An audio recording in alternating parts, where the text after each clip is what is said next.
How do you, I assume you've got a cell phone. What do you do? I do. How do you use it? Well, you know, I use it in a way that is viewed to be safe. I always use an earpiece, or I use it on speaker mode, or I text, or I use, you know, sort of hands-free mode. You know, the critical thing is to not put the cell phone, as you indicated, right next to the brain, where you can get the microwave energy delivered right into the brain tissue. The other thing that we know is that, you know, in a child, you know, the skull is thinner, the scalp is thinner, so the amount of energy going into a child's skull is much greater than in an adult. So you have to be very cautious when you're looking at, you know, children using these cell phones. You know, that could be a very serious issue. And that's increasing. Yeah, more and more kids are getting cell phones, and right. it's sort of normal for them. But right. So you're telling me that there is a difference, really, by using just that earpiece. You know, you've got the Bluetooth and, you know, your regular earpiece that you can put in your ear. Doing right. that makes it much safer. Is that correct? Well, you know, the way to think about a cell phone is that it's essentially a microwave antenna that's generating microwave energy. And that energy intensity is directly proportional to the distance. So if you hold it away from your head, hold it away from the brain, it's not delivering a harmful amount of energy. So if you're using it on speaker mode or with the earpiece, you know, or texting, you know, that is probably going to be a safe way to use it. Well, that's probably a good way for us to think about it. Think about it having a microwave next to your head, and that'll right. probably cause you to pull that phone a little bit farther back. The greatest threat to health in this millennium is wireless technologies, without a doubt. What do I mean by wireless technologies? Well, wireless technologies are microwave ovens, cell phones, baby monitors, and Bluetooth. If you look at the health of the cell, the most important thing about the cell is the cellular membrane. And there's receptor sites on the cellular membrane. And these receptor sites literally keep bacteria out, viruses out, and they keep microwaves out. And what happens is when the microwaves start to come into the cell, the receptor sites shut down. And it's literally saying, stay out because you're toxic. What happens though is we're exposed to the wireless forever. We drive along the highway. We encounter cell phone towers. We use our cell phones. We use computers. There's people that talk in restaurants and on airplanes, and everybody has cell phones. So the problem is you can't escape the wireless.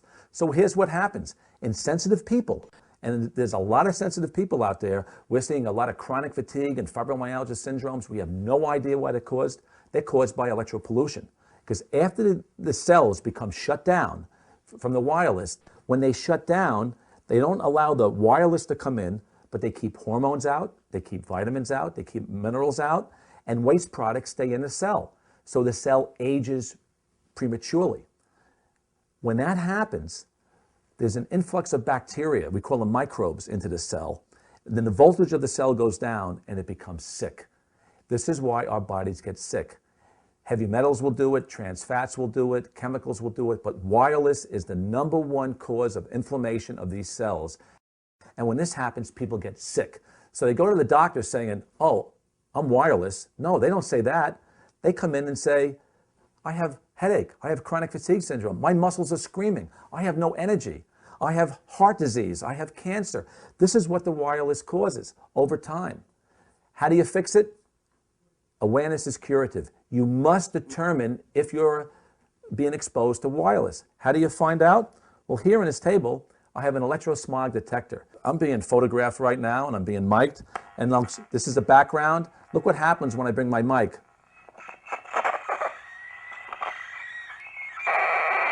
That's a wireless, folks. Now, that's pretty bad. I don't have it next to my heart. I have it, you know, close to my body, but it's not affecting my internal organs. Down here, it's affecting me, and you can hear that. But that's a wireless device. Now, if I was lecturing in front of you in an audience, I certainly would not put this next to my heart, which a lot of people do. As a heart specialist, you're treading dangerous waters. Now, what else does the wireless affect? This is an unhealthy phone. You can hear it. This is radiation. Now, look, I can't get away from this phone. My arms need to be 60 feet long to get away from this. This whole room is being toxic. I got to shut this off. I'm shutting this off, basically, because this is poisoning my body and everybody in the room. There is research to show that cell phones are the most common cause of tinnitus. What is tinnitus? It's ringing in the ears. The most common cause of deafness. And in Europe, Cell phones are outlawed in the Scandinavian countries because scientists have determined that in children ages 5 to 18 have a much higher incidence of brain cancer than their age-controlled counterparts. Dr. Davis, you said in your testimony, again, following up on this, is that you said that Interphone has studied people who use phones heavily for a decade, has found that where persons have used phones heavily for a decade or longer, there is evidence of significantly increased risk, literally a doubled risk of malignant brain tumors. The one researcher to have studied young people who began using cell phones as teenagers, Professor Leonard Hardell of Sweden, has found that those who started to use cell phones heavily before age 20 have 4 to 6 times more brain tumors by the time they reach their 30s. Can we get some documentation on that study? Absolutely. In fact, I want to also tell you, unfortunately, that there has been a history here that I think we need to recognize. When Professor Henry Lai and Singh developed the pioneering new technique for measuring DNA damage called the COMET assay that shows you a tail of DNA when it's damaged.